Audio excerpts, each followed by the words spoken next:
was not keeping my knowledge on my own. At least magawana knowledge. So I was happy that the time I was leaving, at least I was very comfortable that I left some guys, some technicians, some engineers behind who are capable. Until now, I feel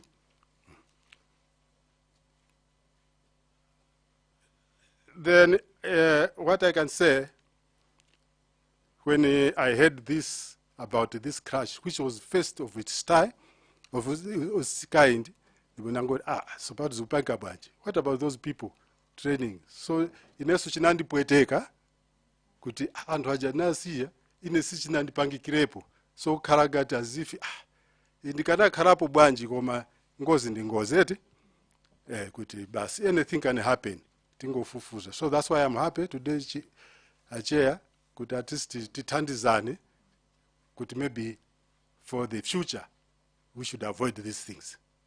I worked with Sambalopa. This group, Sambalopa, came in '94 from South Africa as a pilot. I've flown with him. He was a very good pilot. Until he became captain on the aircraft, on Donia aircraft. Tinari kucheza, all this time we've been friends. But may his soul rest in peace. The last ways, tina anandu uza eneo. Wauti bwana, pakari pano, anande na chichewa uruji, I don't know, ndikuchapira ndege haikuru MA600. And today, and chitacheke as captain on the aircraft. So ndizakutengeni tikauruke kwaronga uko muzaone bwana amene munandisira mmene ndimachapirira ndege chindege chachikuru. After that, what I heard, Sambalopa is no more. With Seremani joined ngati air hostess. Anakara Zaka with me when I was base commander, but later on yeka chidwi. I think akaona mapilot akuruka no. One day inaneso ndizachapire ndege chitumbuka chali cha Sambalopa kuti inaneso ndizachapire ndege. So he did it. She did it. Mpaka one day I met her ku South Africa. Wakuti abana zikuyenda posa chedwa pandi chitacheki as a pilot. Anali ku South Africa. For Aidin nayoso tingoti murungu, or maybe it was my fault, because I didn't join ngati msirikali. But one day anyamata kuti Aidin autandiza zina ndi zina ku hostel, mukafuna magesi, mukagura magesi, ubasi mukagura mauyu amangotandiza kuika. Bwaje, when I talked to him, wakuti nari kuchongoni somewhere kudeza chongoni kuti ka training school ka electronics kena kake, so that ubadi ndikutenge kuti kapera ndikupuzisa. One day ndikapeza mpata, maybe ndikoza kutumiza kujani, ndikoza kuchita recommend, not kukutumiza, don't have money, kuchita recommend kuti apite jani for training pandege.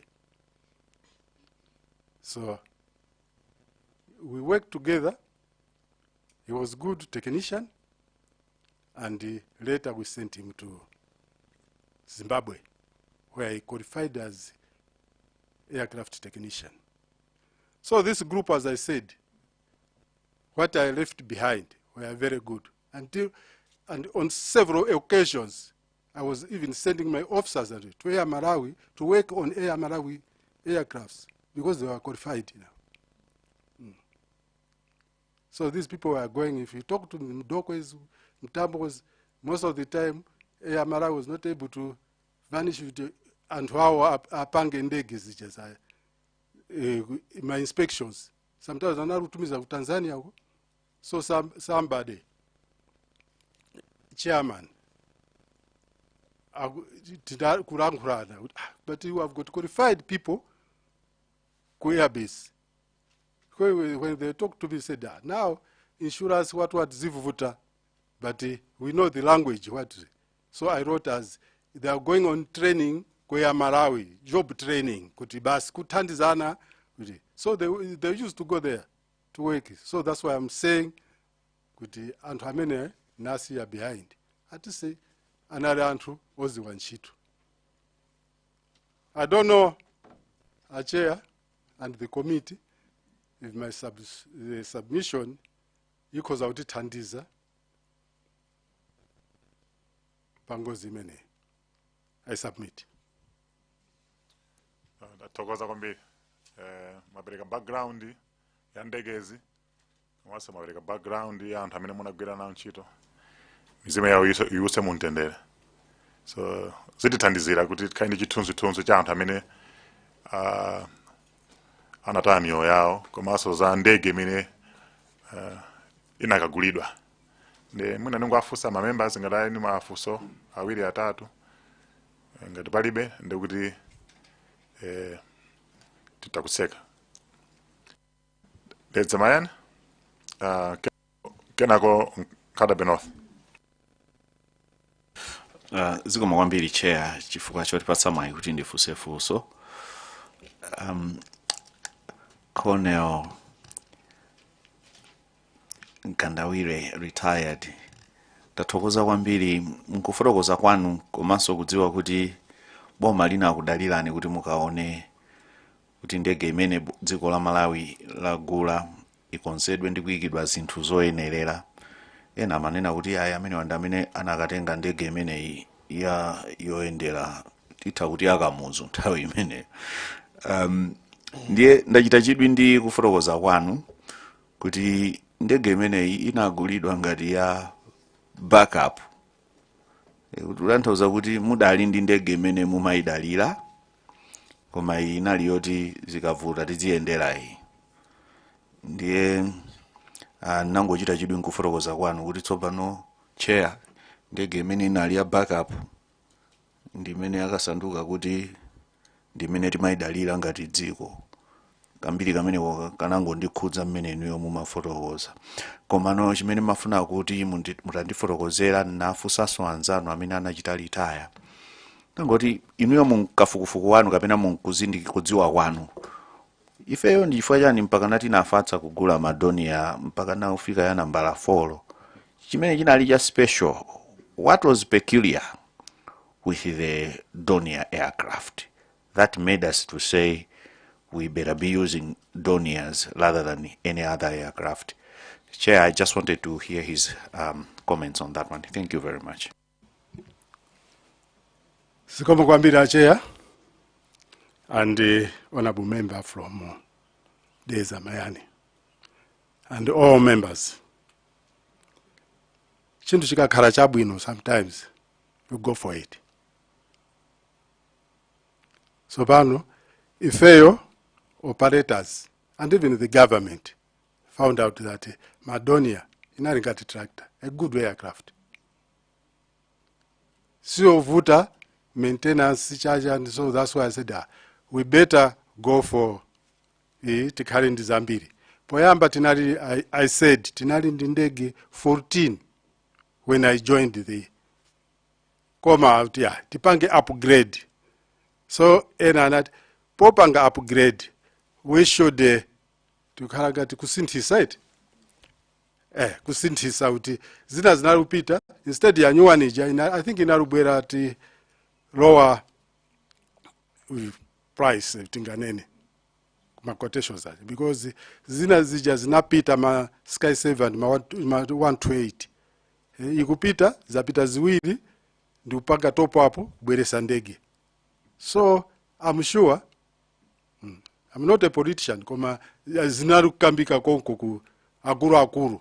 It was not us, but it's just recommending that these aircraft are good aircrafts, better than the Sky 7. Akada kuti alipo akale apa akhoza kuona Sky 7 chinali kuyima ngati chani kusogoro uku katayara kamozi kumbuyo awiri kusogoro, so chinali kungoyima ngati keda kaki landing. It was difficult kuturuka murani we kukarowa uku, but it used to kuturuka murani we koba zimedi nati ya pake zambiri zinali tikade kuti manyo wairo tikabwera pa don't ya tutwait at least nafe tinari kunyadira kuti now tagura ndege zabwino we are going forward. Yeah, so as a country kuti at least yakuti thandiza boma, we are going forward. Another question, I think you had two questions. Sir, please, from Dezamayani. Na fosa imodzi. Oh. I think mina mango yankhiratu zonse. Mina ine nayo okuluwika koma mango yankhiratu mafosa awiri onsewo mufosa limodzi. Thank you, Chair. Alipo sewina ngati? Maybe anandizindikira kuti inali ngati concern. Kunena kuti ndege imene tinayigula ya backup. Pamapero pake inakakhala kuti imene mumachita litaya zikuoneka kuti ya backup ija ndi imene yatitsalira. Ndiye ndimaona ngati kuti pamene ndinakhala ngati ndi nkhawa. Intafotokozani ngati muli ndi any idea zikoma kwanu. Yeah, sorry, Chair. I think in every many still it was ringing in my mind. Backup sure in our presidential aircraft. And in time many presidential jet and this year backup in any budget yake from OPC. Then later on, that funding,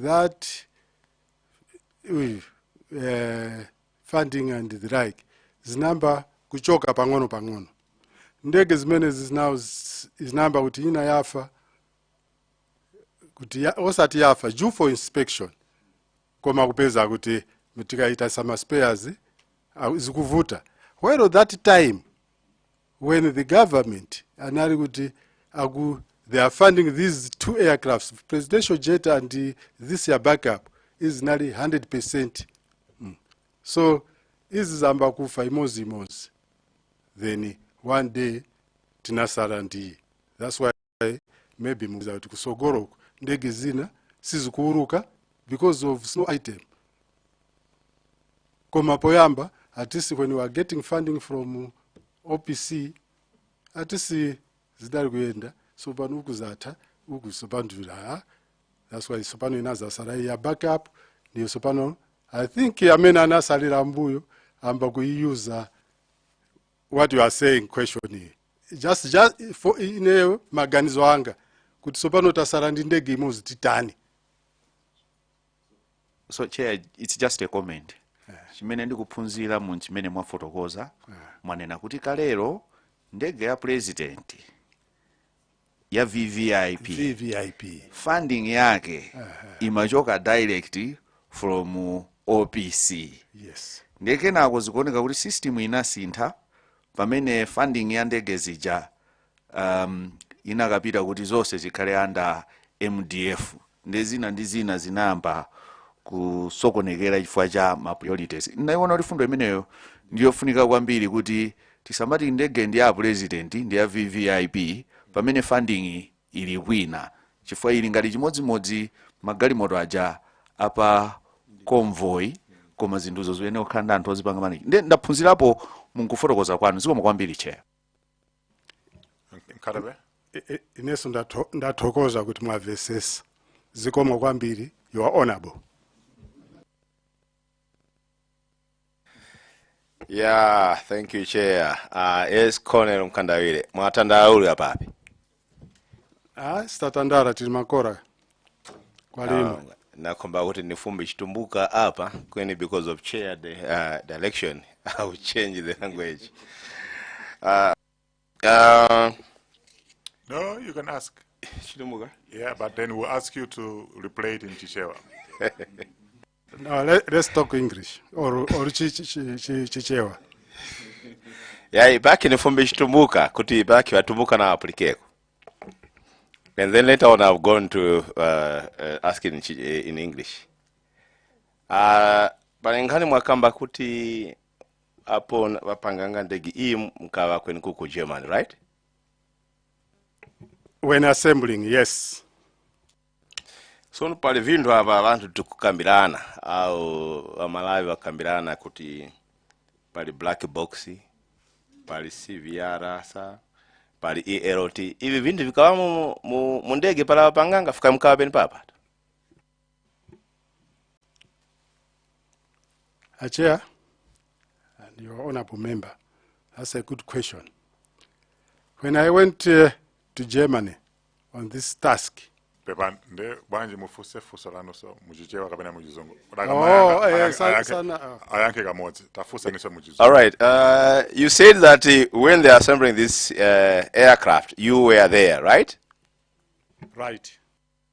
Then there's a rumor among Malawians about the black box, CVR, ELT, and some other parts. Were you able to see them? They have been fixed in the plane, or they were not, according to you, because you were there? Chair and honorable members, that's a very good question. When I was tasked to go to Germany, kukaona uti ndege ya kupanga sembu chani, I was given equipment list. Kuti ndege imene tukugura, ndege zimene tukugura tukufuna izizi, akaike mndege. See to it, kuti mndege umo, akumangira zezeni. Because like today, mukoza uti mwagura chintu from England, akoza kuika mcha China. So that was my job priority, checking what government has bought. So I could see what. Then all equipment zimene zinalembedwa on the list, what Malawi government bought, I can witness zinarowam. Zimene si zinalembedwa si zinarowemo, like black box, like what, ELT, Tango 01, there's no ELT. There was not that thing. ELT first came with Tango 03, the one with the VIP. Even Tango 02 had no ELT, because on the equipment list, it was not there. So, when you are buying sugar, you should buy sugar, not bring mchere. So, it's what they bought. In a, I can what the government bought, thank you, Chair. Yeah, so you are confirming to Malawian that there were no cockpit voice recorder, meaning the black box was not there. Malawi government couldn't manage to buy that part, right? You are very right. Thank you, Chair.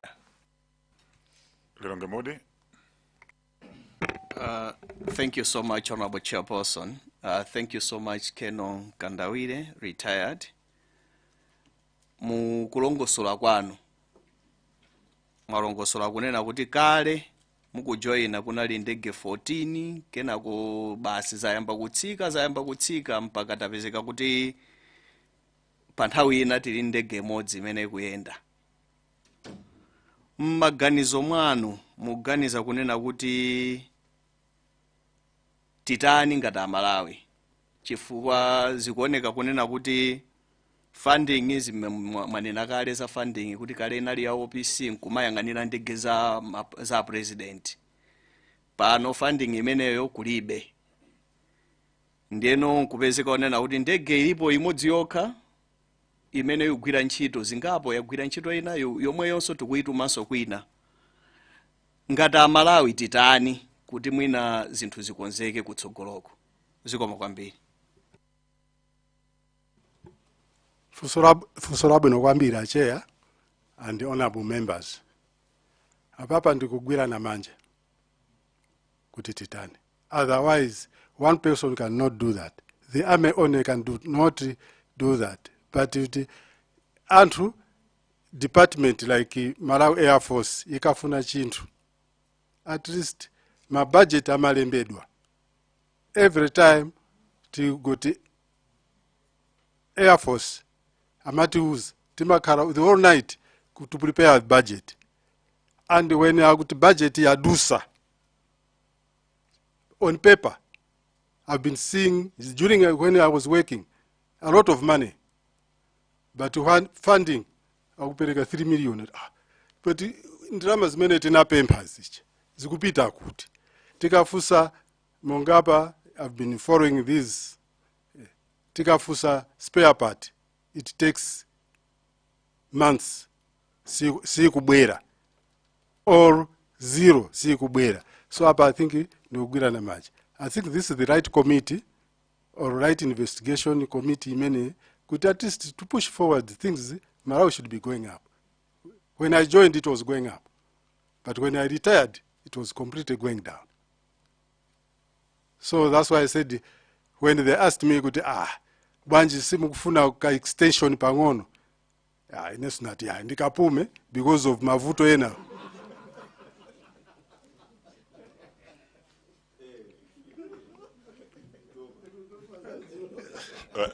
Wadada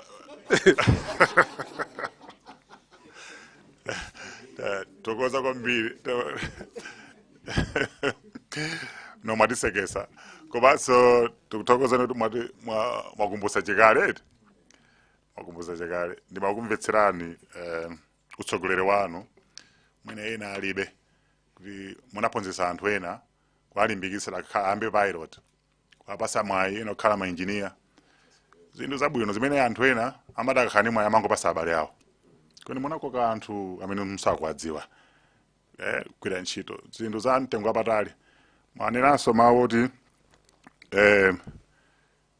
ntchito imene mmagwira inuyo mumayesesa kuti anthu anu azipita kwa Malawi kuti usango ma civil servants nthawi inu amanjoya nde tikuthokozeni kwambiri taphunzirapo zambiri Amalawi amene akumva aphunzirapo phunziro ndizotheka zinthuzi kuti anzathuso azipindula. So history imene mwatipasa mbiri imene mwatipasa itithandizira koma siyapereka chithunzithunzi china mapangaso confirm imene ndege inaliti nde tikuthokozeni lero munali nafe ndikhulupirira tsiku lina military azakupasani award of excellence ngati ma pensioners kuti nanuso zimene ankafuna asambalopa mwina azakutengeni pa trip inake fana kuti kuli ndege yasopano umeneku MAF 600 ya makono imene singathe kutera pa mzuzu kama imapita ku DRC imapita ku Lilongwe mwina azango kukwezani mmene momo kuti kenakake muntima wanu kaza khale kuti ayi mwakumbusa chekale komanso akuthokozani nde zomo kwambiri mwina muli mawu omalizira musanapita. To start with, I think ndikuthokozeni achair and the whole committee, as I said at first, for inviting me here. Mawu omalizira, I'm sure, because kunena kuti at least budget, as I said, we talked about OPC and the like, at least the government, Air Force, in a napit, come Air Force, they person budget yao. At least when they want to order something, they should just use their money at hand instead of going through several chains. Then pena packs are stuck because of one thing. Koma mka pasa budget yao, is this next time, at least we are going to blame them right away. Now we can't blame them. We are talking about this thing. Koma utichina ima pena paki. Zomwezo manena kale ache, thank you, za MW 600. We bought these aircrafts, MW 600. The government bought these aircraft. But now zili kuchireka, we don't have pilots. Is that right? Kulindegi, we can't use them today. Kufunika ma pilot. One of them was Sambaropa. Sambaropa ndio. Nchito si ya muntu mmozi ya. Tiena kusirana. Tiena kuona uti china chake. I can say thank God. I'm 70 now, I'm still alive. But some people 20 years wapita kale. So tiena kusirana nchito zimene. So those aircraft. And to train a pilot is not one day. To become a captain on that aircraft needs hours. As that waja, we don't say kuti pilot ari 10 years experience. We're talking about hours in the air. So if you are talking about these aircrafts, now I can't say it in MA aircraft, because I said it in my MA 600, my ground craft. Yeah. Because we are not using them. They are always in ground. So an aircraft is supposed to be in the air. My engineers, just the same. Irena Peter. Maybe I helped or not. Koma Nasira and all those are Nasira. Pasara antu awiri. I mean, also they are aging. When I talk to them, you go on a step. We naso wakura. Peter. Koma Nasira and Dani. So those this government, we should train these people. We should newcomers. I think for today, that's I think in Danena Zambiri, Pagakara Kambirana, penalty Kakumana, at least clarification. Zimaend and Hazina when you are just talking one-to-one. Our papa as a committee, some are kunena exactly the truth. When you are interact somewhere, at least Magawirana my points. Thank you, Chair, and the whole committee. No, that goes awambi. The Kulubira Army Commander General Joseph Amamva, my advice, I mean, Mabireka Baba, or would it life. The Tukufune and Zabuno Zose, Muyende Bueno.